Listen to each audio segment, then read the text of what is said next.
Welcome to the shop. I'm John. We're going to go over when to change your tires.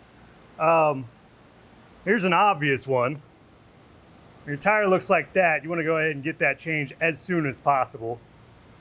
We're going to move over to tread depth. I've got a tread depth gauge right here. It's pretty simple to use. If you have one, I'm pretty sure you already know how to use one. If not, I'm going to show you real quick. We're going to be paying attention to the 30 seconds. It does also measure millimeters. We're going to take a look at 30 seconds here. So DOT is going to measure the lowest point in the tread, which is going to be right about here.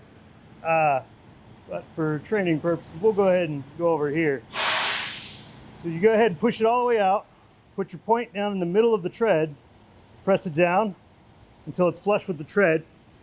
And this one came out at 6:30 seconds. We'll go over how to use a quarter.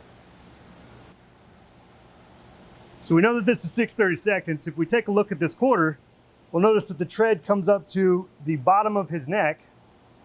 If we flip it over, it's about the top of his head. If the tread was like 6:30 seconds all the way across and you didn't have any of this abnormal wear, this would be acceptable, but you do want to go ahead and get it changed as soon as possible.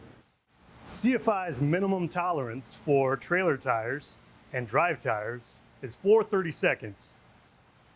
Their minimum tolerance for steer tires is 630 seconds.